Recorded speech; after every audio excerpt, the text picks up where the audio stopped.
All right, let's dive right in to what is honestly one of the most unbelievable and frankly terrifying case studies we have ever looked at. Welcome to today's Explainer, where we're going to explore exactly what happens to the human mind when every single physical and social anchor is just completely forcibly removed. We're using the chilling story of 6 members of the Serrano cartel as this extreme psychological case study. Through their experience, we are going to track the precise psychological toll of total isolation. We'll be watching how incredibly fast the mind unravels when it's stripped of all direction, all trust, and eventually all visual reality. Okay, part 1, the drop. You see, the mind doesn't just break on its own. The environment has to demand it. And to understand the sheer, terrifying scale of their physical isolation, we have to look at exactly where their captors took them. Picture this. These 6 men are standing on the steel deck of this aging cargo vessel, right in the absolute middle of the South Pacific. The men holding them captive, who were just wearing plain gray clothing with no insignias or anything, tapped a tiny dot on a map. Point Nemo. Now this is the oceanic pole of inaccessibility. It's literally the place on Earth farther from land than anywhere else.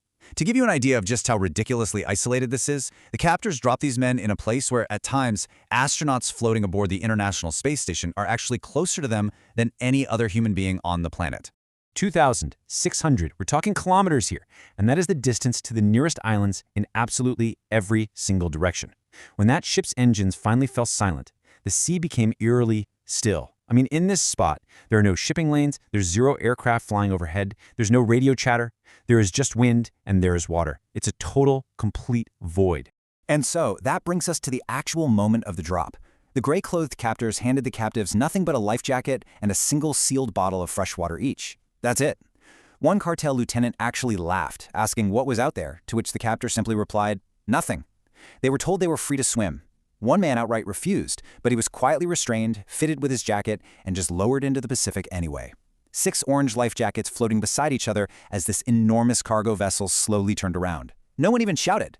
They just watched as the only solid object in existence became a tiny dot on the horizon, and then disappeared entirely. Moving into part 2. Day 1, sensory and spatial disorientation.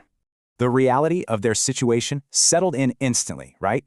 Around them was literally only water, sky, and sun. No direction looked any different from the other. There's no mountain to look at, no island, no birds, no ships, just the endless Pacific Ocean. Well, one man insisted they should swim east, another argued for west, but a third admitted this terrifying truth that triggered the very first loss of their spatial anchors: we don't know where east is. Because clouds had completely hidden the sunrise that morning, their basic sense of direction dissolved completely. It made any attempt at navigation utterly futile. So their first 24 hours were defined by this exhausting, incredibly punishing physical loop. Swim, float, rest, repeat. That single bottle of water they each got, that immediately became their most precious commodity, forcing them to ration out these tiny, tiny sips. Meanwhile, the elements just went to work on them. Salt spray drying on their skin, the sun burning relentlessly overhead. Their bodies were being depleted just as quickly as their minds. Then, as the first day ended, muscles cramped up and the ocean grew freezing cold. Darkness arrived without any warning, bringing this massive shift in their sensory environment. Above them, the stars exploded across the sky in these impossible, beautiful numbers. But below them, a completely different story. The water vanished into this terrifying, unmeasurable blackness. None of them could even see how deep the ocean actually was beneath their dangling feet.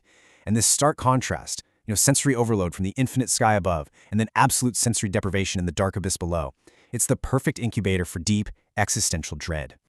All right, part 3. Day 2, paranoia and fractured trust. So, with their physical anchors totally gone, their social anchors were the very next thing to snap. Fatigue actively began to steal their confidence. Without any landmarks, they lost their consensus reality. That mutual agreement we all rely on every day to establish what is actually real. This plunged these former allies against one another in bitter, bitter arguments. They started accusing each other of leading the group in circles. Because think about it, when you have absolutely no way to verify your progress, suspicion just rushes in to fill that void. Their shared reality was rapidly fracturing. Which brings us to part 4. Day 3, delusions in the deep. By the 3rd day, the isolated brain completely diverges from physical reality. The hours had all just blended together, and the Pacific remained totally unchanged and infinite. Starved of natural input, the mind desperately starts inventing its own stimuli just to cope with the absolute nothingness. One man vehemently insisted he saw a ship on the horizon, but there was no ship. Another guy claimed the dolphins were actively guiding them through the water, but there were only empty waves. Their psychological reality had entirely detached from the physical one. Their own brains were literally creating hallucinations to fill in that sensory void. Part 5. The final psychological toll.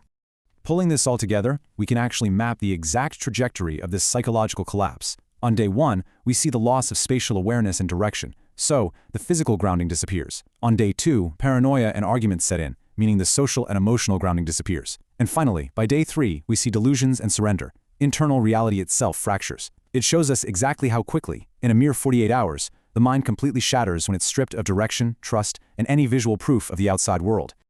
The source text leaves us with this final, truly haunting detail about their third day. Swimming became floating. And this isn't just about physical exhaustion, right? It represents the ultimate psychological surrender to the infinite Pacific. The illusion of control, that deep human instinct to survive by moving forward, is finally replaced by complete, passive acceptance of the void.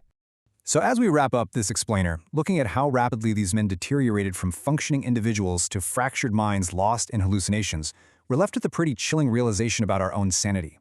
We all like to think our minds are these strong, independent fortresses, but this case study proves that we are really only as grounded as the physical and social world around us. So I'll leave you with this. When the world completely disappears, exactly how long until your mind follows?